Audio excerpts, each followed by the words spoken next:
It is the best of times. It is the worst of times. It is the age of wisdom. It is the age of foolishness. It is April 2020, and the sun, as its wont, is shining sarcastically on the deserted streets, deserted save for the tedious activity of mere existence. And so it is, in this cultural desert, that the Roundel Players present An Ideal Husband by Oscar Wilde, directed by Diona Funn.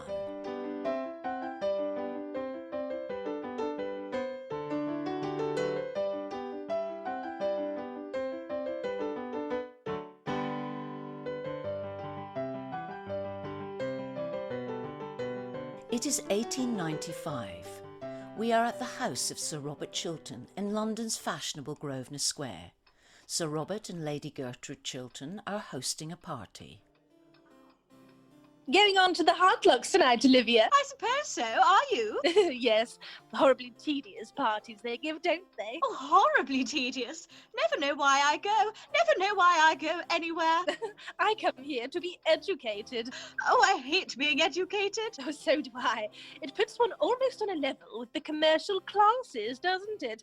But dear Gertrude Chiltern is always telling me that I should have some serious purpose in life. So I come here to try to find one. I don't see anybody here tonight who one could possibly call a serious purpose.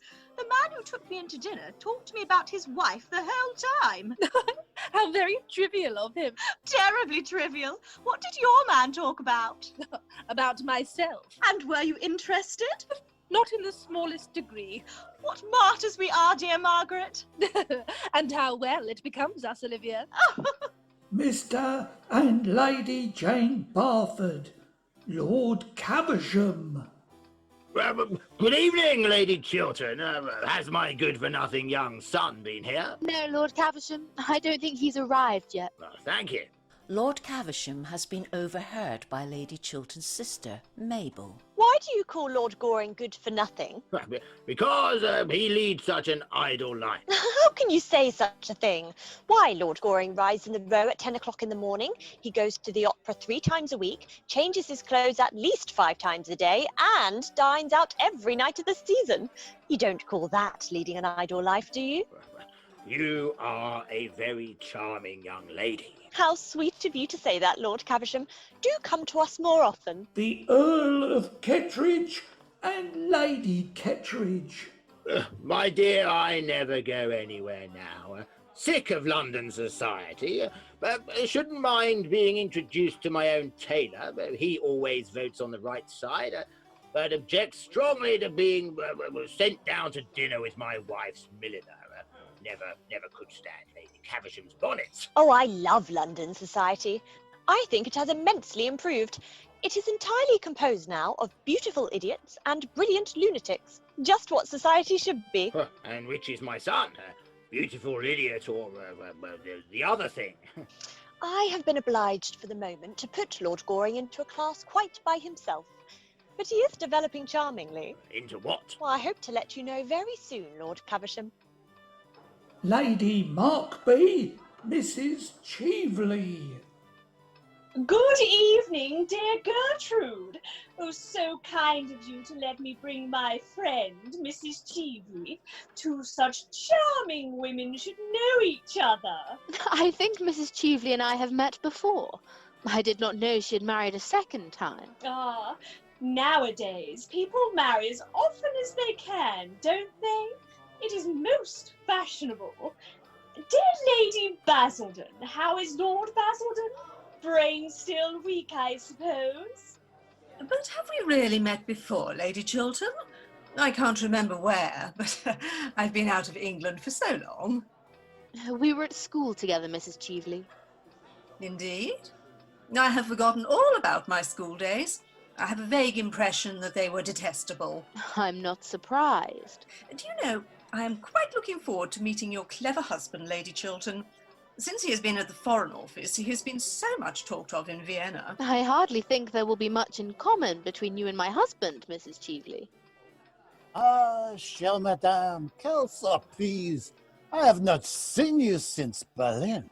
Not since Berlin, Vicomte. 5 years ago. And you are younger and more beautiful than ever.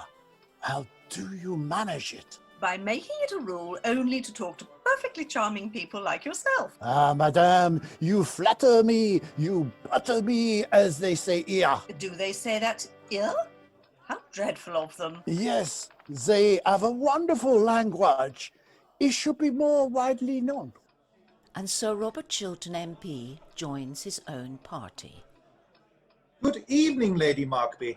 I hope you have brought Sir John with you. Oh, I have brought a much more charming person than Sir John.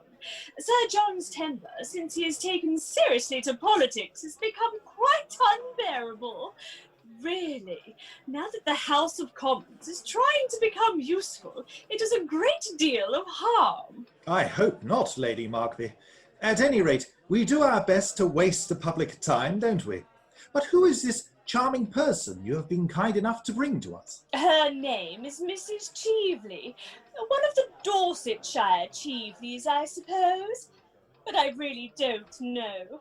Families are so mixed nowadays. Everybody in the end turns out to be somebody else. Mrs. Chively. I seem to know the name. She has just arrived from Vienna. Ah, yes. I think I know whom you mean. Oh, she goes everywhere there and has such pleasant scandals about all her friends. Oh, let me introduce you. My dear, Sir Robert Chiltern is dying to know you. Everyone is dying to know the brilliant Mrs. Chively. Our attachés at Vienna write to us about nothing else. Thank you, Sir Robert. An acquaintanceship that begins with a compliment is sure to develop into a real friendship. It starts in the right manner. And I find that I know Lady Chiltern already. Really? Yes. She has just reminded me that we were at school together. I remember it perfectly now. She always got the Good Conduct Prize. I have a distinct recollection of Lady Chiltern always getting the Good Conduct Prize. And what prizes did you get, Mrs. Chively? My prizes came a little later on in life, and I don't think any of them were for good conduct. I forget. I'm sure they were for something charming. I don't know that women are always rewarded for being charming. I think they're usually punished for it. I fear I can hardly agree with you there. But do sit down. And now tell me, what makes you leave your brilliant Vienna for our gloomy London? Or perhaps the question is indiscreet. Questions are never indiscreet. Answers sometimes are. Well, at any rate, may I know if it is politics or pleasure? Politics are my only pleasure. You see, nowadays it is not fashionable to flirt until one is 40, or to be romantic until one is 45. So we poor women who are under 40, or say that we are, have nothing left to us but politics or philanthropy. I prefer politics. I think they're more becoming. A political life is a noble career. Sometimes. And sometimes it is a clever game, Sir Robert. And sometimes it is a great nuisance. Which do you find it? I? Oh, a combination of all three. But you have not told me yet what makes you honour London so suddenly. Our season is almost over. No, I don't care for your London season. It's too matrimonial. People are either hunting for husbands or hiding from them. No, I wanted to meet you and to ask you to do something for me. I do hope it is not a little thing, Mrs. Chively. I find that little things are so very difficult to do. No, I don't think it is quite a little thing. I am so glad. Do tell me what it is. Later on. And now, may I walk through your beautiful house? I hear your pictures are charming. Poor Baron Arnheim, you remember the Baron, he used to tell me that you had some wonderful corros. Did you know Baron Arnheim well? Intimately. Did you? At one time. Wonderful man, wasn't he? He was very remarkable, in many ways. I often think it's such a pity he never wrote his memoirs. They would have been most interesting. Lord Goring. Good evening, my dear Arthur. Mrs. Chively, allow me to introduce to you Lord Goring, the idlest man in London. I have met Lord Goring before. I did not think you would remember me, Mrs. Chively. My memory is under admirable control. And are you still a bachelor? I believe so. Oh, how very romantic. Oh, I'm not at all romantic. I'm not old enough. I leave romance to my seniors. By the way, Mrs. Cheveley, are you staying in London long? Well, that depends partly on the weather, partly on the cooking, and partly on Sir Robert. You are not going to plunge us into a European war, I hope? There is no danger at present. Dr. and Mrs. Andrew MacFarlane. And as Sir Robert and Mrs. Cheveley leave together, Lord Goring saunters over to Mabel. You are very late. Have you missed me? Awfully. Then I'm sorry I did not stay away longer. I love being missed. How very selfish of you. I am very selfish. You are always telling me of your bad qualities, Lord Goring. I have only told you half of them as yet, Miss Mabel. Are the others very bad? Oh, quite dreadful. When I think of them at night, I go to sleep at once. Well, I delight in your bad qualities. I wouldn't have you part with one of them. How very nice of you. By the way, I want to ask you a question, Miss Mabel. Yes? Who brought Mrs. Cheveley? Oh, I think Lady Markby brought her. Why do you ask? I haven't seen her for years, that is all. What an absurd reason. What sort of a woman is she? Oh, a genius in the daytime and a beauty at night. I dislike her already. That shows your admirable good taste. The English young lady is the dragon of good taste. Is she not? Quite the dragon of good taste. So the newspapers are always telling us. I'll read all your newspapers. I find them so amusing. Then, my dear Nanjak, you must certainly read between the lines. I should like to, but my professor objects.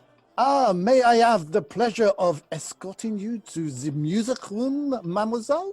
Delighted, Vicomte. Quite delighted. Aren't you coming to the music room? Not if there is any music going on, Miss Mabel. The music is in German. You would not understand it. Well, sir, what are you doing here? Wasting your life as usual? I can't make out how you put up with London society. The whole thing it's gone to the dogs. A lot of damn nobodies talking about nothing. I love talking about nothing, Father. It is the only thing I know anything about. Ah, Lady Basildon, Lady Marchmont. Good evening. Are you here? I had no idea you ever came to political parties. I adore political parties. They are the only place left to us where nobody talks politics. I delight in talking politics. I talk them all day long, but I can't bear listening to them. I don't know how the unfortunate men in the House stand these long debates. By never listening. Really? Of course, you see, it is a very dangerous thing to listen. If one listens, one may be convinced. And a man who allows himself to be convinced by an argument is a thoroughly unreasonable person. I'm afraid Lord Goring is in the camp of the enemy, as usual. I saw him talking to that Mrs. Cheveley when he came in. Handsome woman, Mrs. Cheveley. Please don't praise other women in our presence. You might wait for us to do that. I did wait. Oh, well, we are not going to praise her. I hear she went to the opera on Monday night and told Tommy Rufford at supper that as far as she could see, London society was entirely made up of dowdies and dandies. She's quite right, too. The men are all dowdies and the women are all dandies, aren't they? Oh, do you really think that was what Mrs. Cheveley meant? Of course. And a very sensible remark for Mrs. Cheveley to make, too. Why are you talking about Mrs. Cheveley? Everybody is talking about Mrs. Cheveley. Lord Goring says... What did you say, Lord Goring, about Mrs. Cheveley? Oh, I remember. That she was a genius in the daytime and a beauty at night. What a horrid combination. So very unnatural. I like looking at geniuses and listening to beautiful people. Ah, that is morbid of you, Mrs. Marchmont. Oh, I am so glad to hear you say that. Marchmont and I have been married for 7 years, and he has never once told me that I was morbid. Men are so painfully unobservant. I have always said, dear Margaret, that you were the most morbid person in London. But you are always sympathetic, Olivia. Is it morbid to have a desire for food? I have a great desire for food. Lord Goring, will you give me some supper? With pleasure, Miss Mabel. How horrid you have been. You have never talked to me the whole evening. How could I? You went away with the child diplomatist. You might have followed us. Pursuit would have been only polite. I don't think I like you at all this evening. I like you immensely. Well, I wished you would show it in a more marked way. Olivia, I have a curious feeling of absolute faintness. I think I should like some supper very much. I know I should like some supper. I'm positively dying for supper, Margaret. Men are so horribly selfish. They never think of these things. Men are grossly material. Grossly material. May I have the honor of taking you down to supper, Comtesse? I never take supper, thank you, Vicomte. Ah, But I will come down with you with pleasure. I am so fond of eating. I'm very English in all my tastes. You look quite English, Vicomte. Quite English. Will you come with us, Miss Marchmont? Thank you, Vicomte. I never touch supper. But I will sit beside you and watch you. I don't know that I like being watched when I am eating. Not that I will watch someone else. I don't know that I should like that either. Pray, Vicomte, do not make these painful scenes of jealousy in public. There now follows the first of many references to letters, of which there are 3. Should you be fortunate enough to possess wits, you are advised to keep them close. And are you going to any of our country houses before you leave England, Mrs. Cheveley? Oh, no. I can't stand your English house parties. In England, people actually try to be brilliant at breakfast. Only dull people are brilliant at breakfast. And no, my stay in England really depends on you, Sir Robert. Seriously? Quite seriously. I want to talk to you about the Argentine Canal Company, in fact. What a tedious, practical subject for you to talk about, Mrs. Cheveley. Oh, I like tedious, practical subjects. What I don't like are tedious, practical people. There is a wide difference. Besides, you are interested, I know, in international canal schemes. You were Lord Radley's secretary, weren't you, when the government brought the Suez Canal shares? Yes, but the Suez Canal was a very great and splendid undertaking. It gave us our direct route to India. It had imperial value. This Argentine scheme is a commonplace stock exchange swindle. A speculation, Sir Robert. A brilliant, daring speculation. Believe me, Mrs. Cheveley, it is a swindle. Let us call things by their proper names. It makes matters simpler. We have all the information about it at the Foreign Office. In fact, I sent out a special commission to inquire into the matter privately, and they report that the works are hardly begun. And as for the money already invested, no one seems to know what has become of it. I hope you have not invested in it. I'm sure you are far too clever to have done that. I have invested very largely in it. Who could have advised you to do such a foolish thing? Your old friend, and mine. Who? Baron Arnheim. Ah, yes, I remember hearing at the time of his death that he had been mixed up in the whole affair. It was his last romance. Well, his last but one, to do him justice. But you have not yet seen my corals. They are in the music room. Corals seem to go with music, don't they? May I show them to you? I'm not in a mood tonight. I want to talk business. Oh, well, I fear I have no advice to give you, Mrs. Cheveley, except to interest yourself in something less dangerous. The success of the canal depends, of course, on the attitude of England, and I am going to lay the report of the commissioners before the House tomorrow night. That you must not do. In your own interests, Sir Robert, to say nothing of mine, you must not do that. In my own interests? My dear Mrs. Cheveley, what do you mean? Sir Robert, I will be quite frank with you. I want you to withdraw the report that you had intended to lay before the House, on the ground that you have reasons to believe that the commissioners have been prejudiced or misinformed, or something. And then I want you to say a few words to the effect that the government is going to reconsider the question, and that in your opinion the canal, if completed, would be of great international value. You know the sort of things ministers say in the cases of this kind. A few ordinary platitudes will do. Mrs. Cheveley, you cannot be serious in making me such a proposition. I am quite serious. Pray allow me to believe that you are not. Ah, but I am. And if you do what I ask you, I will pay you very handsomely. Pay me? Yes. I am afraid I don't quite understand what you mean. How very disappointing. And I have come all the way from Vienna in order that you should thoroughly understand me. I fear I don't. My dear Sir Robert, you are a man of the world, and you have your price, I suppose. If you will allow me, I will call your carriage for you. You have lived so long abroad, Mrs. Cheveley, that you seem to be unable to realise that you are talking to an English gentleman. I realise that I am talking to a man who laid the foundation of his fortune by selling to a stock exchange speculator a cabinet secret. What do you mean? I mean that I know the real origin of your wealth and your career. And I have got your letter, too. What letter? The letter that you wrote to Baron Arnheim when you were Lord Radley's secretary, telling the Baron to buy Suez Canal shares. A letter written 3 days before the government announced its own purchase. It is not true. You thought that letter had been destroyed. How foolish of you. It is in my possession. The affair to which you allude was no more than a speculation. The House of Commons had not yet passed the bill. It might have been rejected. It was a swindle, Sir Robert. Let us call things by their proper names. It makes everything simpler. And now I'm going to sell you that letter, and the price that I ask for it is your public support of the Argentine scheme. You made your own fortune out of one canal. You must help me and my friends to make our fortunes out of another. I cannot do what you ask me. You mean you cannot help doing it? It is not for you to make terms, Sir Robert, but for you to accept them. Supposing you refuse. What then? What then? Well, my dear Sir Robert, you will be ruined, of course. Scandals used to lend charm, or at least interest to a man, but nowadays they crush him.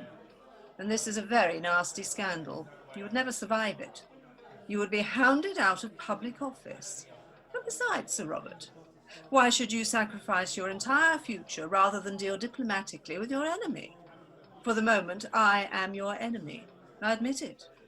Years ago, you did a clever, unscrupulous thing. It turned out a great success. You owe to it your fortune and position. And now you have got to pay for it. Sooner or later, we all have to pay for what we do. And you have to pay now. Before I leave you tonight, you have got to promise me to suppress your report and to speak in the House in favour of this scheme. What you ask is impossible. Well, you must make it possible. You know what your English newspapers are like. Think of the delight they would have in dragging you down. You want me to withdraw the report and to make a speech stating that I believe there are possibilities in the scheme? Those are my terms. I will give you any sum of money you want.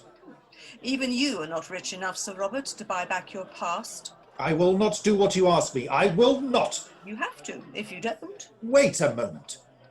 What did you propose? You said that you would give me back my letter, didn't you? Yes, that is agreed.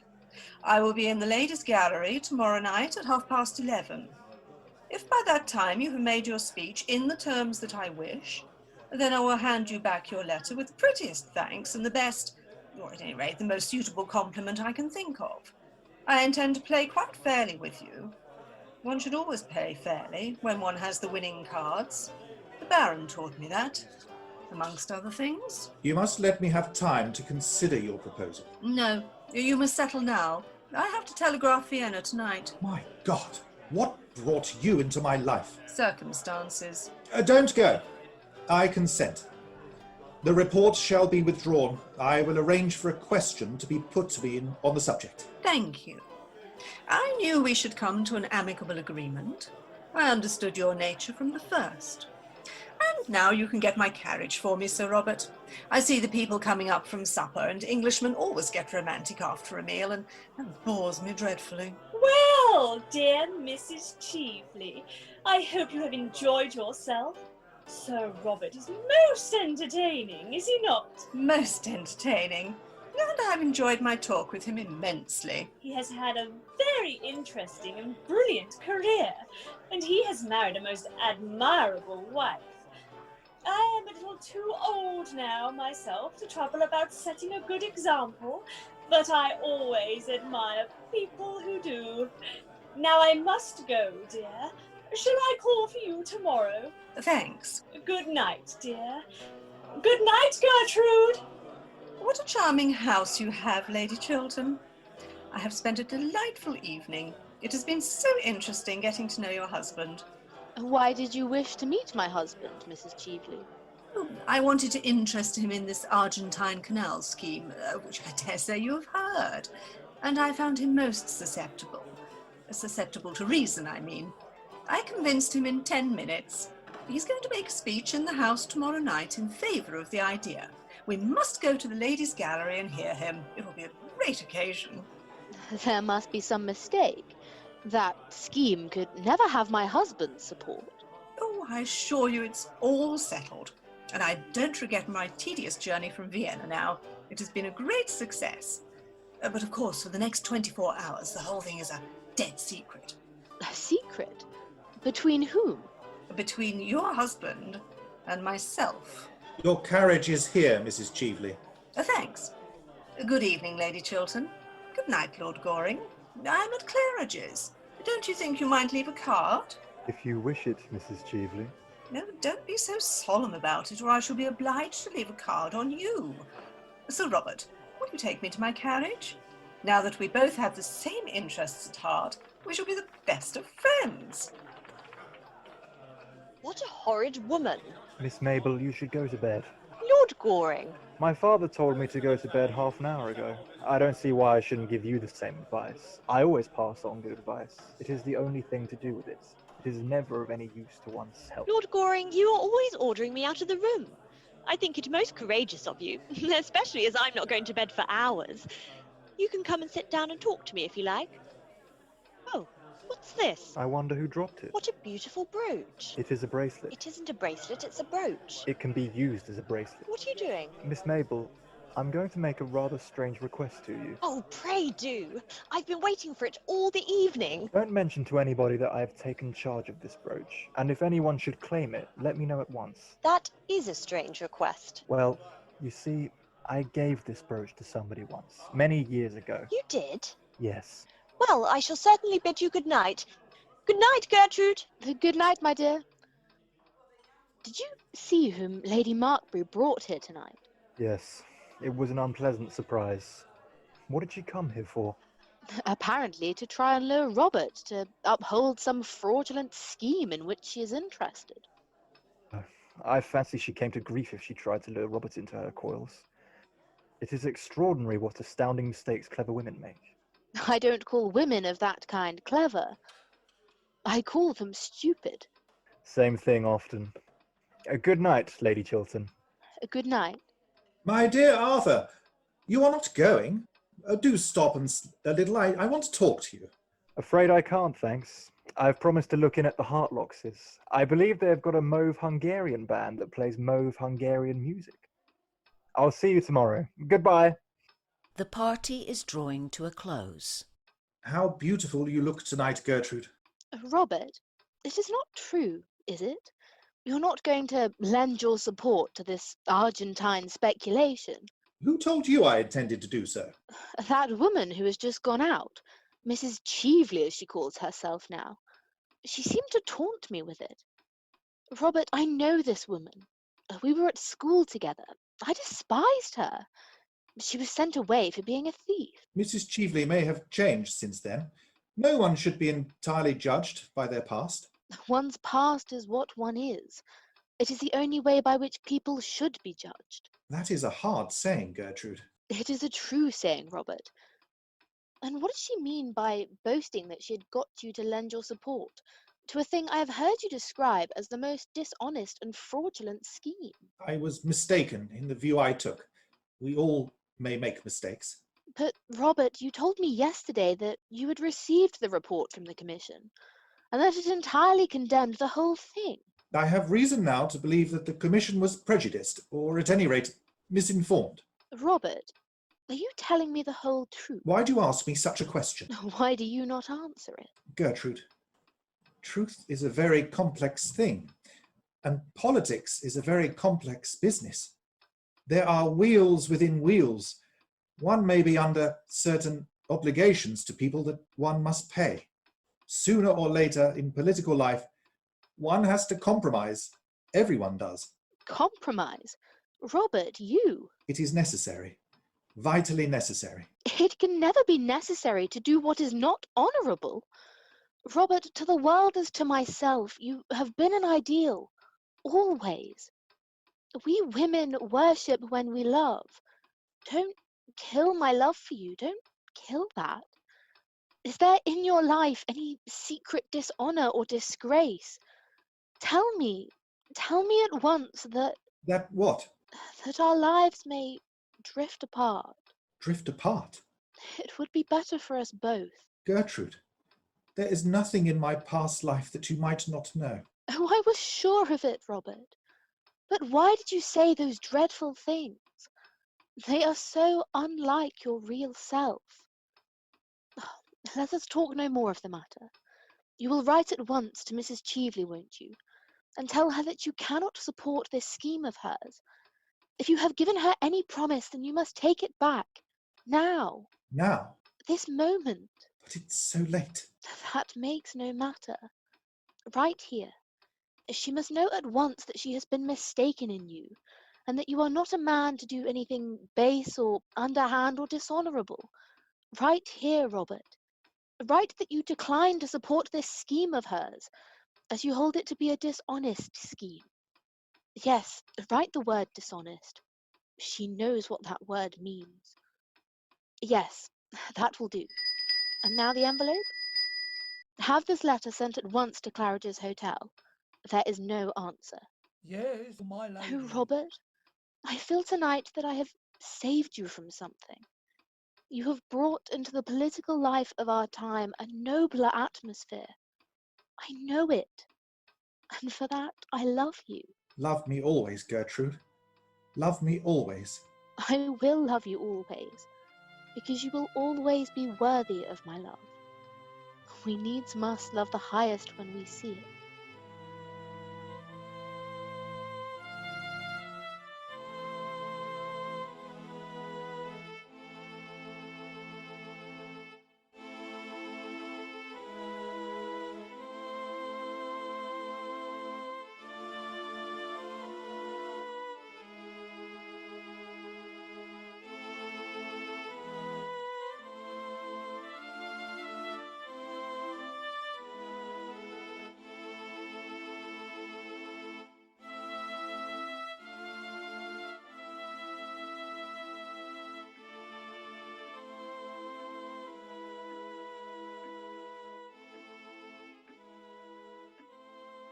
Next day we are in Sir Robert's morning room, where we find Lord Goring and Sir Robert in earnest conversation.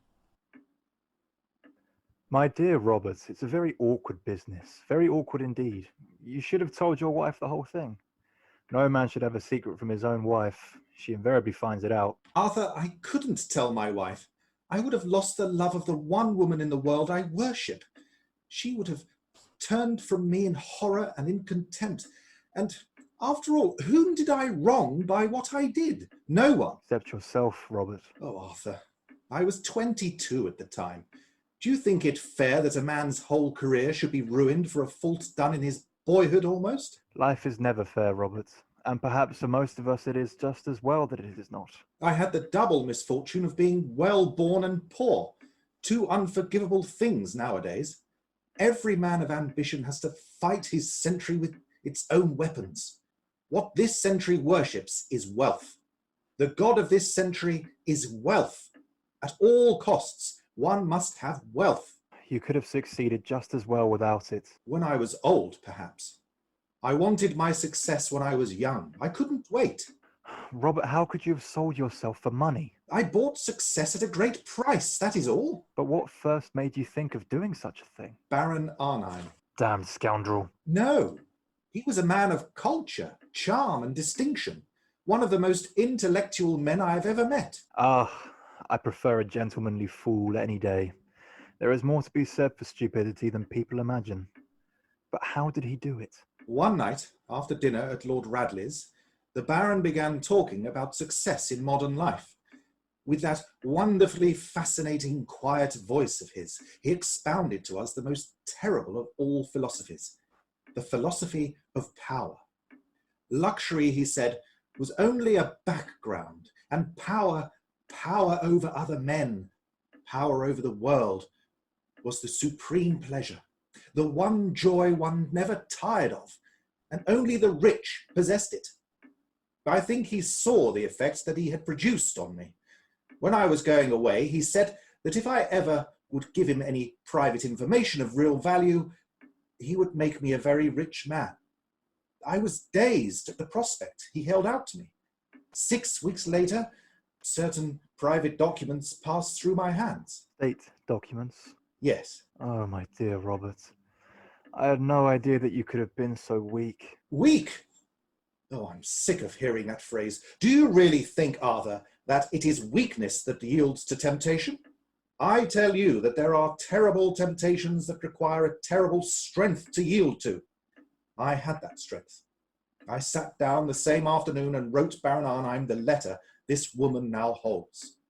He made £750,000 over the transaction. And you? I received from the Baron £110,000. You were worth more, Robert. In 5 years, I had trebled my fortune. Everything I touched turned to success. I remember having read somewhere in some strange book that when the gods wish to punish us, they answer our prayers. But tell me, Robert, did you never suffer any regret for what you had done? No, but I have paid conscience money many times. I had a wild hope that I might disarm destiny. The sum that Baron Arnheim gave me, I have distributed twice over in public charities since then. Public charities? Oh, my dear Robert, what a lot of harm you have done. Oh, Arthur, don't talk like that. Never mind what I say, Robert. Of course I will do everything I can to help you. You know that. Thank you, Arthur. But what is to be done? Well, the English are very fond of a man who admits that he has been in the wrong. It is one of the best things in them. However, in your case, Robert, a confession would not do. The money, if you will allow me to say so, is awkward. You must begin by telling your wife the whole thing. That I will not do. Robert, believe me, you are wrong. I couldn't do it. It would kill her love for me. And now this Mrs. Cheveley, how can I defend myself against her? You knew her before, Arthur. Yes. Did you know her well? So little that I got engaged to her. The affair lasted for 3 days. Nearly. Why was it broken off? Oh, I forget. At least it doesn't matter now. By the way, have you tried her with money? She used to be confoundedly fond of money. I offered her any sum she wanted. She refused. Then the marvellous gospel of gold breaks down sometimes. Robert, you must fight her. You must fight her. But how? I can't tell you how at present.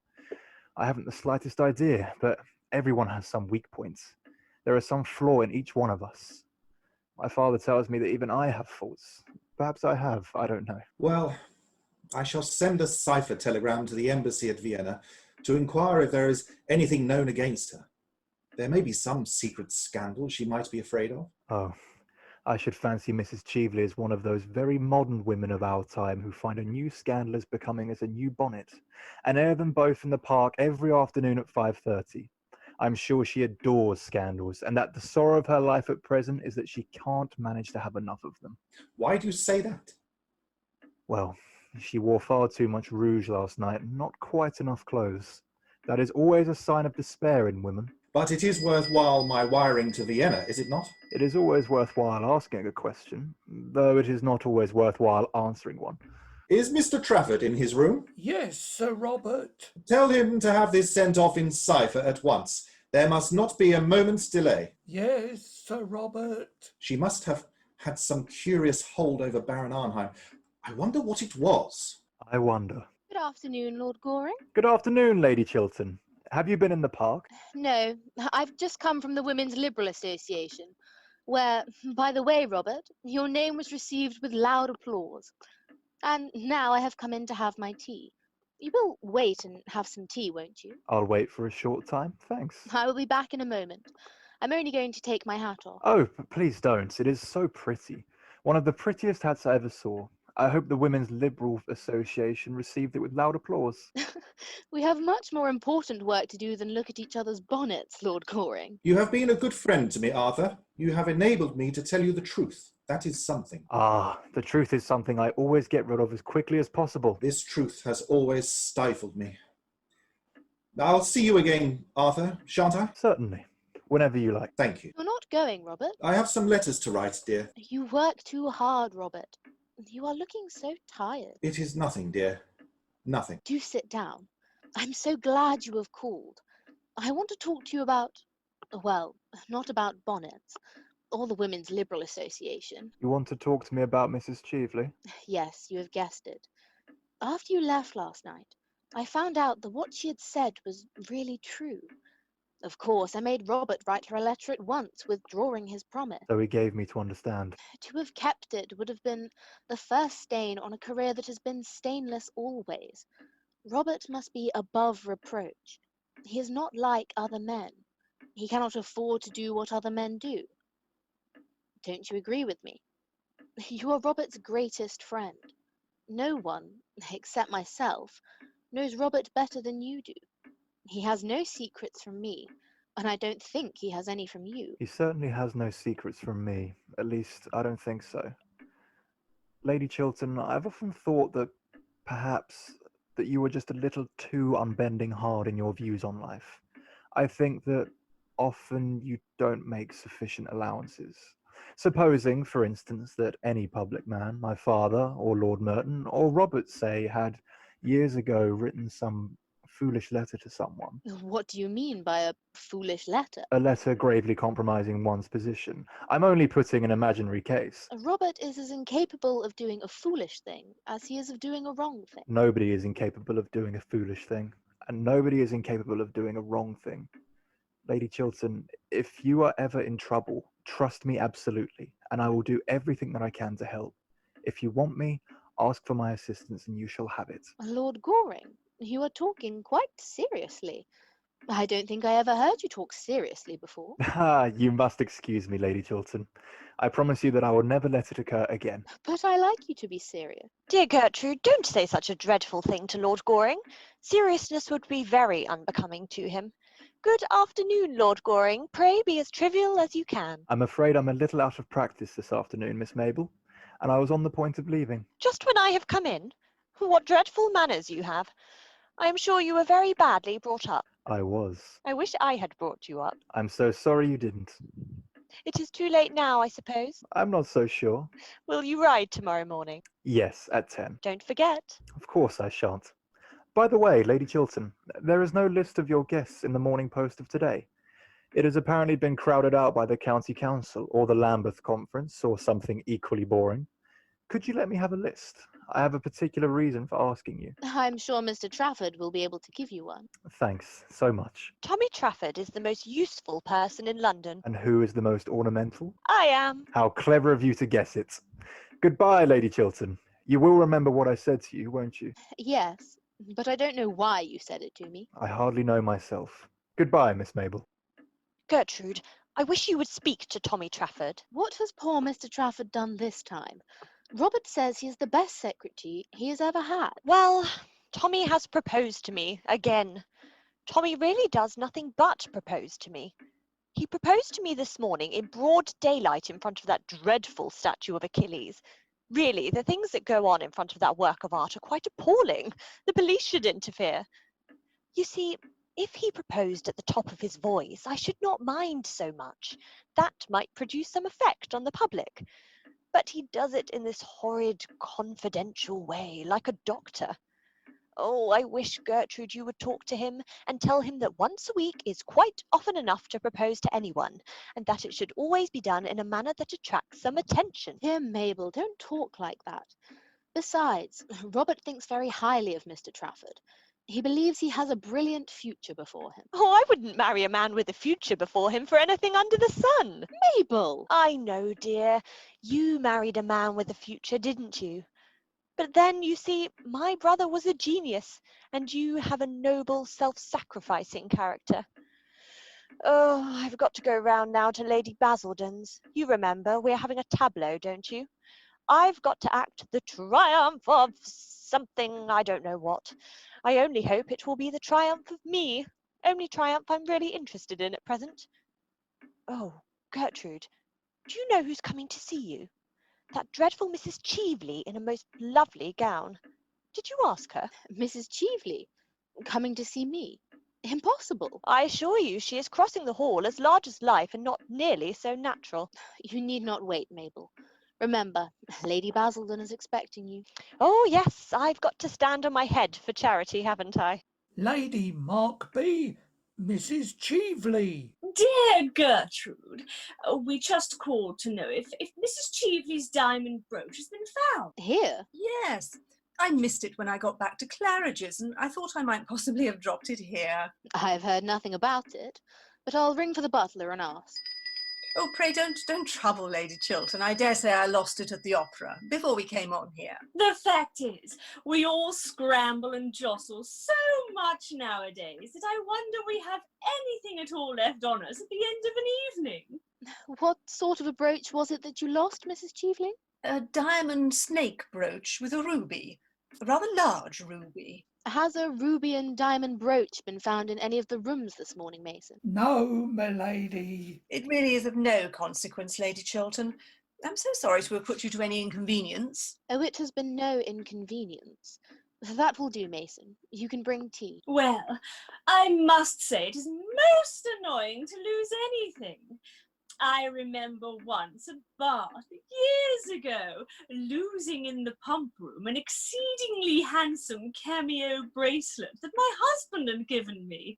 I don't think he has ever given me anything since, I'm sorry to say. May I give you some tea, Mrs. Cheveley? Thank you. Some tea, Lady Markby. No, thank you, my dear. I have promised to make another call, and so, if you will allow me, I shall leave Mrs. Cheveley in your charge and call back for her later. Well, certainly, dear. I'll be glad to have a few minutes' conversation with Mrs. Cheveley. How very kind of you, Lady Chiltern. Believe me, nothing would give me greater pleasure. Ah, no doubt you both have many pleasant reminiscences of your school days to talk over together. Goodbye, dear Gertrude. Shall I see you at Lady Bonnar's tonight? I'm told she has discovered a wonderful new genius. He does nothing at all, I believe. That is a great comfort, is it not? Wonderful woman, Lady Markby, isn't she? Talks more and says less than anybody I ever met. She is made to be a public speaker. Mrs. Cheveley, I think it is right to tell you quite frankly that had I known who you really were, I should not have invited you to my house last night. Really? I could not have done so. I see that after all these years you have not changed a bit, Gertrude. I never change. Then life has taught you nothing? It has taught me that a person who has once been guilty of a dishonest and dishonourable action, they may be guilty of it a second time, and should be shunned. And would you apply that rule to everyone? Yes, to everyone, without exception. Then I am very sorry for you, Gertrude. You see now, I was sure that, for many reasons, any further acquaintance between us during your stay in London is quite impossible. Do you know, Gertrude, I don't mind your talking morality a bit.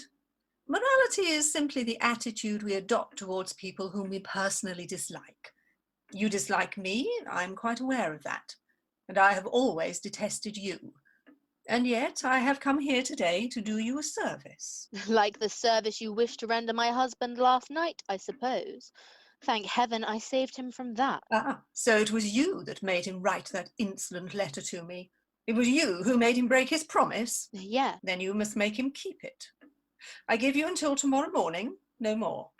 If by that time your husband does not solemnly bind himself to help me in this great scheme. This fraudulent speculation. Call it what you choose. I hold your husband in the hollow of my hand.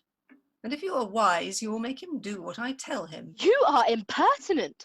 What has my husband to do with a woman like you? In this world, like meets with like. It is because your husband is himself fraudulent and dishonest that we pair so well together. Between you and him, there are chasms. But he and I are closer than friends. We are enemies linked together. The same sin binds us. How dare you class my husband with yourself? Leave my house! At first unseen, Sir Robert enters. Your house? A house, everything in which has been paid for by fraud.